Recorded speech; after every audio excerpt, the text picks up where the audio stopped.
La rebelión de Lucifer. Autor Juan José Benítez. Capítulo 6, parte 2. Hasta esos momentos no había advertido la configuración externa de la torre. Al hacerse con la espada, sus ojos quedaron fijos en el muro inferior.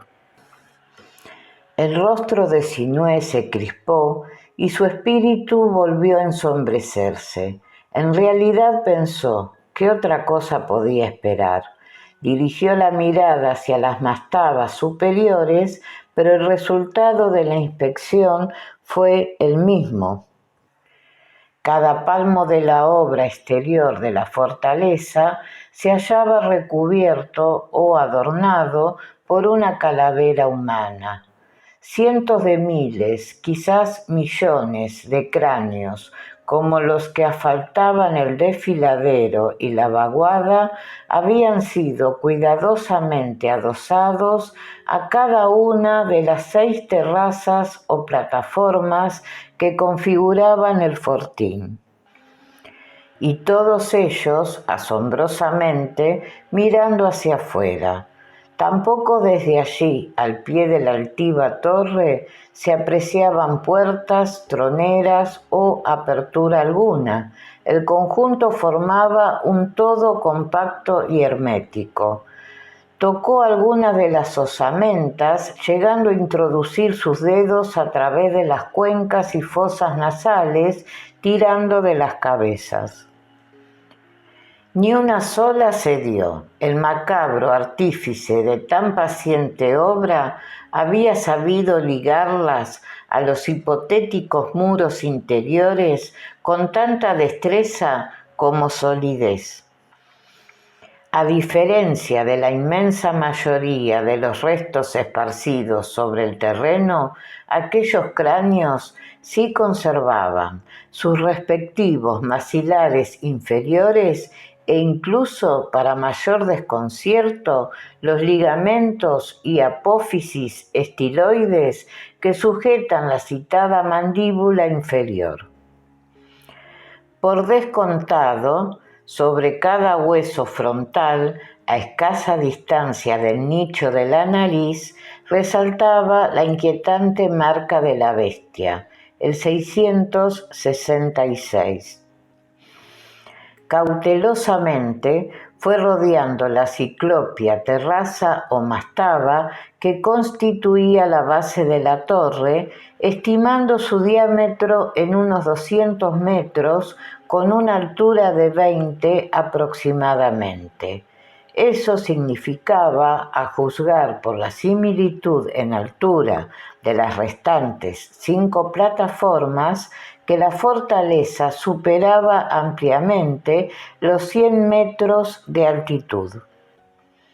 «Asombroso», exclamó, considerando que la pirámide escalonada de Djeser, en Egipto, culmina en los 60 metros. Aquella primera exploración terminaría en fracaso.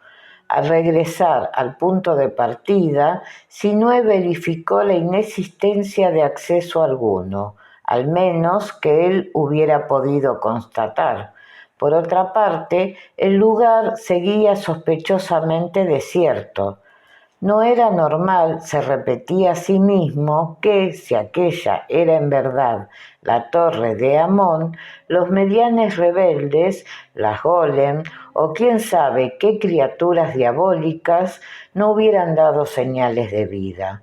¿O es que la fortaleza, como ya había considerado, se hallaba vacía? En un segundo rodeo, algo más confiado por la aparente soledad que le acompañaba y en base a las palabras de Solonia, prestó mayor atención a los descarnados y amarillentos rostros que parecían seguirle a cada paso con sus enormes y vacías cuencas. La espada iluminadora, le había anunciado el serafín, te permitirá descubrir la secreta entrada a la torre. Reparó por enésima vez en la extraña hoja azul sin intuir la utilidad de las letras que la formaban. ini. ¿Y qué demonios hago contigo?», murmuró dirigiéndose al arma que sostenía entre las manos. Si al menos fuese capaz de descubrir alguna clave, algún indicio. Siguió caminando al pie del muro, concentrando vista e inteligencia en aquel anárquico mosaico de cabezas rientes. Los cráneos aparecían tan irregularmente repartidos que resultaba muy difícil, por no decir imposible, detectar la más mínima señal de alineamiento o quizás un dibujo, una figura, algo que, en definitiva, le pusiera sobre aviso. Al finalizar aquella segunda circunvalación a la mastaba, probó incluso con la espada. A la vez que iniciaba la tercera vuelta a la torre, fue aproximando la punta del arma a las calaveras, pero nada ocurrió. Con notable desilusión, llevó a cabo un cuarto y un quinto rodeo, pero el muro seguía resistiéndose. ¿Dónde podía hallarse aquel maldito secreto? Convencido de que el misterioso acceso quizás se hallaba en alguna de las terrazas superiores, emprendió la sexta y última caminata en torno a la fortaleza. Si fracaso, se dijo, no habrá más remedio que escalar, y tal y como suponía, aquella sexta andadura no dio el fruto buscado. Pero nada más llegar al lugar de arranque, aquel en el que se mantenía ingrávido y estático el símbolo del Shanshin, algo llamó su atención. Fue muy fugaz, casi imperceptible y captado con el rabillo del ojo. Sinue quedó inmóvil y antes de girar el rostro hacia su izquierda a fin de cerciorarse de lo que había visto, cerró los ojos, reconstruyendo en su mente la imagen que creía haber percibido, y aquellos cráneos se dibujaron nítidos en su cerebro. No es posible, argumentó contra sí mismo. Al abrir los párpados, aquella imagen seguía allí, clara y desconcertante. Entre la vorágine de osamentas, 5 aparecían con sus respectivas mandíbulas inferiores caídas. ¿Cómo es posible que no me haya dado cuenta hasta ahora?, reflexionó, aproximándose con enorme curiosidad. Había además otro detalle inexplicable. Las 5 calaveras, a diferencia del resto, no solo tenían sus bocas abiertas, sino que se hallaban alineadas horizontalmente. El investigador hubiera jurado que aquellas cabezas no formaban hilera alguna cuando pasó frente a ellas en las 5 ocasiones precedentes. Pero, encogiéndose de hombros, optó por olvidarse de tan extraña circunstancia. Después de todo, el despiste siempre había sido algo proverbial en él. Examinó cuidadosamente las bocas abiertas y, al introducir sus dedos en ellas, ante su sorpresa, no consiguió palpar muro alguno. Alarmado, echó un vistazo al interior de las calaveras, pero la oscuridad era total. Al acercar el rostro a las filas de dientes, una sutil corriente de aire vino a confirmar sus sospechas, o mucho se equivocaba, o aquel tenía que ser el punto de entrada a la torre de Amón.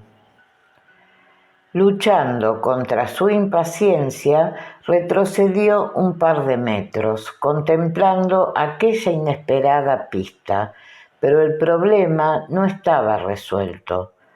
Obviamente, dedujo, el alineamiento de esos cráneos y la apertura de sus maxilares han tenido que responder a algo.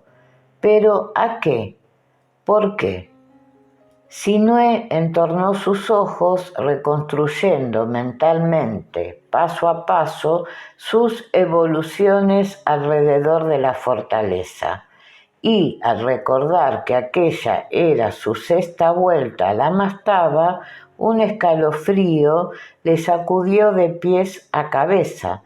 Dispuesto a verificar la idea que acababa de brillar en su cerebro, emprendió su séptimo rodeo a la base del fortín.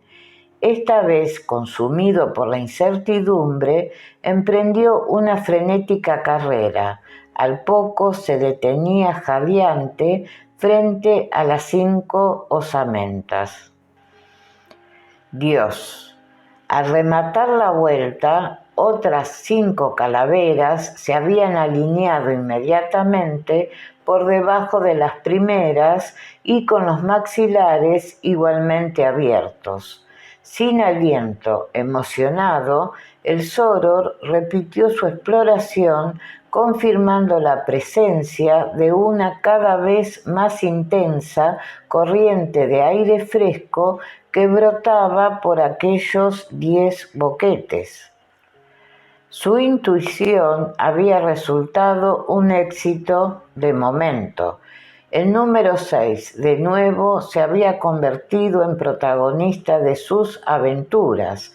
Al consumar las siguientes carreras, otras tantas hileras de cráneos fueron apareciendo mágica y prodigiosamente bajo los primeros. Al emprender el rodeo número 11, eran ya 5 las hiladas aparecidas en el muro, la última, la más baja, a cosa de 1 metro del suelo. En esta 11ª circunvalación, extenuado por el esfuerzo, Sinué no tuvo más remedio que resignarse y hacerla al paso. Pero, movido por su fino instinto, fue sumando sus zancadas. Al retornar frente al cuadrado formado por los 25 cráneos, todos ellos con sus mandíbulas abiertas, se vio sorprendido por un nuevo y doble hallazgo. Primero, y más importante, en el muro no se había registrado alineamiento alguno. Segundo, si no había errado, sus pasos habían sumado otra curiosa cifra, 666. Perplejo e incrédulo, repitió la operación. Al concluir el rodeo número 12, los resultados fueron idénticos. 666 metros de circunferencia y ni una sola alteración entre las calaveras. La fantástica coincidencia desbordó su excitación. Allí, en aquel misterioso alineamiento de osamentas humanas, todas ellas con el 666 grabado en las frentes, tenía que estar la clave para penetrar en el cuartel general de Belcebú. ¿Cuál era el siguiente paso? Sentado frente al enigmático cuadrado, Sinué dejó volar el tiempo. Hasta ese momento, la espada iluminadora no parecía haber jugado papel alguno en la resolución de aquel nuevo enigma. En cuanto al disco chino, reflexionó dirigiendo una furtiva mirada al símbolo. Tampoco le sugería nada especial. ¿Dónde podía estar la solución? ¿Por qué desde su sexta vuelta a la torre habían ido apareciendo aquellas 5 hileras de cráneos, concluyendo dicho alineamiento con el rodeo número 10? Después de 1000 elucubraciones, hipótesis y contrahipótesis, el miembro de la Escuela de la Sabiduría recurrió casi mecánicamente al método cabalístico. Sumó los sucesivos 666 de cada hilera, notando que cada una de dichas adiciones arrojaba el mismo resultado, el sagrado 9. Aquello le intrigó y procedió entonces a la suma total de los 25.666. La cifra final, 16.650, le devolvía, una vez sumado estos dígitos, al 9. Sus alertas mentales saltaron a un tiempo. Por conversión geométrica a letras, aquel 9 pasaba a ser la tet o T del alfabeto hebreo, y al igual que sucediera en enigmas anteriores, el urantiano descubrió que justamente aquella tet era el símbolo esotérico de la oculta muralla erigida para guardar un tesoro. Se incorporó nervioso. ¿Un tesoro? El gran tesoro. Las calaveras solo podían representar eso, una muralla que ocultaba algo de gran valor. Los archivos secretos de Urantia, estalló. Pero aquel entusiasmo desaparecería pronto. Aunque parte del criptograma parecía despejado, aún faltaba lo más importante: cómo abrir o demoler semejante muralla. La espada iluminadora te permitirá descubrir la secreta entrada. Aquellas palabras de Solonia seguían latiendo solapadamente en el subconsciente del joven. Sin embargo, aunque de vez en cuando eran reflotadas a su mente, empeñado en encontrar por sí solo la clave del enigma, necesitó algún tiempo para comprender que la solución quizás se hallaba entre sus manos, la espada. Ahora sí había llegado el momento de probar su eficacia, y sujetándola con decisión, dirigió la hoja celeste sobre el cuadrado. Con un acusado temblor, la paseó primeramente sobre las 25 calaveras sin atreverse a rozarlas, pero nada sucedió. A continuación, tocó con la punta, formada por la letra I, el primer cráneo de la hilera superior, en este caso el alojado en su extremo izquierdo. Y sucedió lo imprevisto. El fulgor de la hoja intensificó su luminosidad y aquel halo azul se propagó hacia los brazos del urantiano, envolviendo su cuerpo en un aura celeste. Simultáneamente la I se transformó en un dedo índice que borró el 666 de la calavera, y con movimientos precisos el dedo humano en su lugar dibujó una S. Electrizado por aquel flujo celeste que le inundaba, notó cómo el mágico dedo, y con él el resto de la espada, se dirigía entonces a la calavera contigua, la situada en segundo lugar en aquella hilera superior. Y con idéntica seguridad, sin titubeo alguno, sin que Sinué interviniera para nada, eliminó el número de la bestia, sustituyéndolo por otra letra, la A. Lo mismo sucedió con las restantes osamentas de aquella hilera. Al terminar, sobre las frentes de dichos cráneos aparecían sendas letras hebreas, formando una enigmática palabra, Sator. Sin comprender, el miembro de la logia dejó hacer a la espada iluminadora. Una vez que hubo finalizado con esta hilera superior, el dedo índice buscó la primera calavera de la segunda fila, borró igualmente el 666, grabando en su lugar una A, y así cráneo por cráneo, fue dando forma a otra misteriosa palabra, arepo. Al concluir la tercera y mágica grabación, Sinue pudo leer Tenet.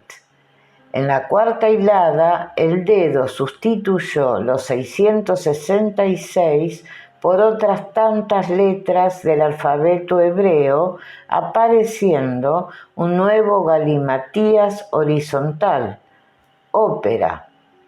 Por último, la punta de la espada recorrió las 5 calaveras de la quinta hilera, dejando impresas otras tantas letras que dieron lugar al siguiente vocablo, rotas.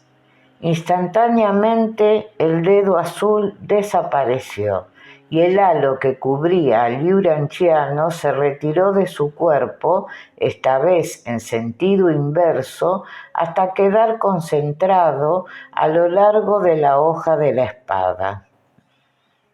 En ese momento, Sinue recuperó su voluntad y capacidad de movimiento y, maravillado, examinó primero el arma que seguía sosteniendo entre las manos.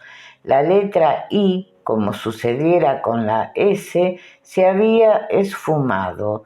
Ahora era la siguiente, la N, la que ocupaba la punta de la hoja.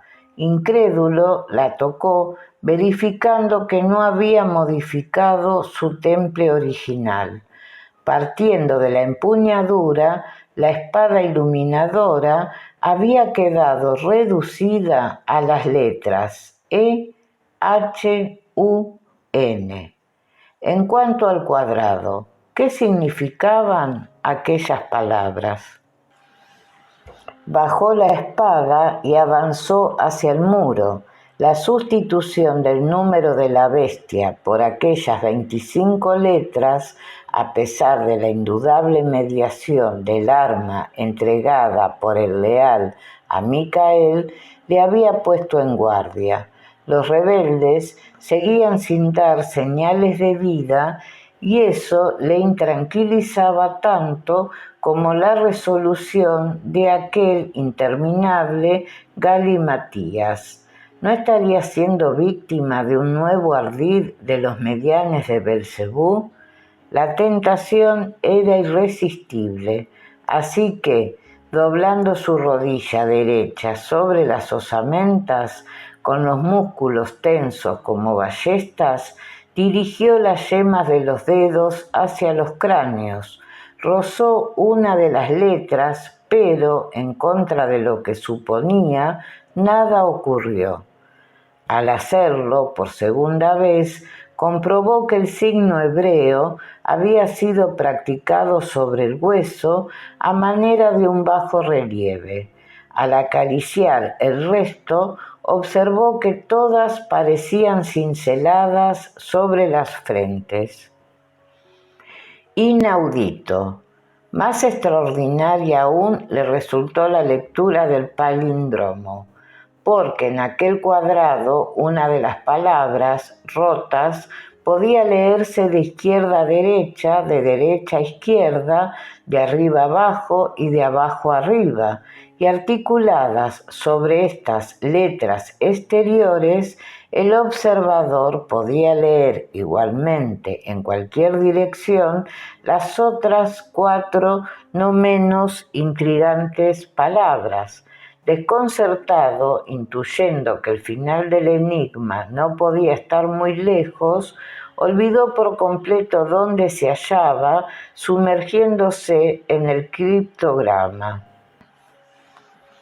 Las palabras Sator, Arepo, Tenet, ópera y rotas eran legibles, según este palíndromo, en todas direcciones. También notó que la letra central, la N, era la única que no se repetía. ¿Qué quería decir el curioso cuadrado? ¿Qué le estaba indicando? Sinue empezó por traducir los textos palabra por palabra, pero las interpretaciones, siguiendo el método cabalístico, resultaban absurdas o divertidas. El sembrador, Sator, rezaba una de ellas: reúne aquí el fruto de su trabajo.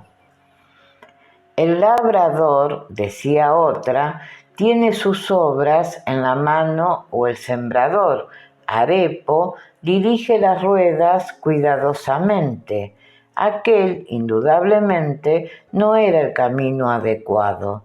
Y el miembro de la escuela de la sabiduría, luchando por no perder los nervios, eligió otro procedimiento. Las dos líneas centrales, las que daban lugar a las palabras tenet, formaban una cruz griega. Curiosamente, si unía las A con las O, la primera cruz se transformaba entonces en una de tipo potenzada. Pero el prodigioso cuadrado iba más allá. Bastaba unir a continuación las A y las O con la N central para dibujar una cruz de Malta. Por último, al tomar dicha N como centro de un círculo de radio na o no, la figura resultante era la cruz de los templarios. ¿Podía estar allí la clave para abrir la muralla? Pero Sinué terminó por apartar dicha posibilidad, enfrascándose en un capítulo más complejo y sorprendente: la conversión de aquellas 25 letras a números. Después de una laboriosa investigación, el mágico cuadrado de palabras se reveló como un no menos mágico cuadrado de números, todos ellos herméticos y altamente significativos. La cruz formada por las palabras tenet, por ejemplo, sumaban la misma cantidad, 65, y otro tanto sucedía con las líneas diagonales. Los números correspondientes a las casillas exteriores S, I, R, D rotas también daban una misma suma, 26. Por otra parte, si tomaba las letras de dos en dos, la suma era igualmente 26, correspondiendo además a pares de letras idénticas en el cuadrado, A, etc. Para colmo, la letra central N equivalía justamente a la mitad de 26. Y el Soror, al filo de la locura, descubrió que la clave cabalística de aquel endiablado cuadrado tenía que residir en aquellos tres números: el 13, el 26 y el 65. De la mano del mismo método cabalístico, la gematría convirtió las tres cifras en palabras. La traducción le dejó sin habla. 65 era la suma de Adonai. ¿Y qué significaba Adonai? Dios. El 26, por su parte, era la suma gemátrica del tetragrama, es decir, Yahvé. Sumando los valores de estos dos nombres sagrados, Adonai y Yahvé, el uranchiano tropezó con otra sorpresa. 65 y 26 eran igual a 91, es decir, 9 más 1, 10, igual a 1, la unidad. Desde el punto de vista místico, teológico, esotérico y hasta cabalístico, la unidad es siempre Dios o Yahvé. Aquel enrevesado entramado numérico se hallaba además perfectamente unido al 13. En hebreo, uno o la unidad se dice Ead. cuya suma gemátrica es precisamente 13, y el 13, en fin, era el centro, n, del cuadrado. Al manejar aquellos tres conceptos, Yahvé, Adonai y uno o la unidad, acudió a la memoria de Sinué una ancestral y sagrada plegaria judía recogida en el Deuteronomio 6,4. Yahvé, nuestro Dios, Adonai, es uno. Cuando se disponía a entonar dicha oración, convencido de que había dado con la clave para abrirse paso hacia el interior de la torre de Amón, otro descubrimiento desvió sus intenciones. La palabra rotas, que en hebreo se escribe resh, vav, tau, samej, encerraba una doble y diabólica advertencia: Samej, la serpiente, y el número de la bestia. Aquellas letras, numéricamente, equivalían a 200 más 6 más 400 más 60, igual 666. Estremecido, comprendió que aquel cuadrado mágico formado sobre las osamentas de la mastaba simbolizaba el bien y el mal a un mismo tiempo. ¿Qué debía hacer? ¿Pronunciaba la frase sagrada o invocaba el número del maligno? Antes de tomar una decisión, Sinué intentó sopesar su situación. Si entonaba la plegaria sagrada, lo más probable es que viera franqueado su acceso a la torre. En ese caso, ¿qué nuevas aventuras le aguardaban? ¿Podría encontrar a su compañera? Si, por el contrario, se decidía por el número de la bestia, ¿qué sería de él? Echó un vistazo al símbolo chino, preguntándose incluso si los hombres pi no estarían nuevamente en lo cierto. ¿No habría caído en otra ensoñación? ¿No sería todo aquello una trampa de los rebeldes? Pero, ¿y Solonia? Se rebatió a sí mismo. El guardián de Edén no puede ser una maquinación del maligno. Probablemente fue esta última reflexión la que le condujo a la que, sin saberlo, iba a ser su postrera elección en aquella primera fase de la misión.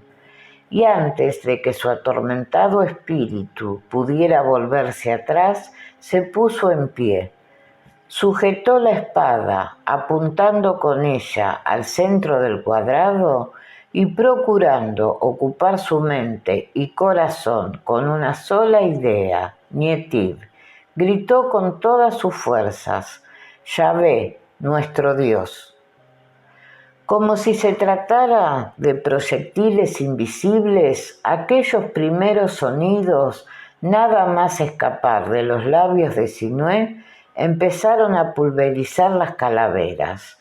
La primera en estallar, desintegrándose, fue la situada en el ángulo superior izquierdo del cuadrado.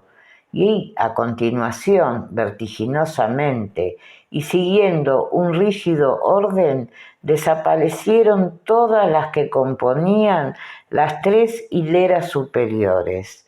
El prodigio le cogió tan de sorpresa que, estupefacto ante la cadena de silenciosas explosiones, interrumpió la plegaria. Pero, al ver cómo el proceso de apertura del muro se detenía, se apresuró a concluirla. Adonai es uno. De manera fulminante, las dos últimas hileras, las que componían las palabras ópera y rotas, saltaron igualmente por los aires. En el lugar que habían ocupado las 25 calaveras se abría ahora un oscuro y cuadrado orificio de 1 metro de lado. El investigador, absorto en la contemplación de dicha abertura, no reparó en otro curioso y significativo hecho. Aquella plegaria bíblica sumaba también 26 letras.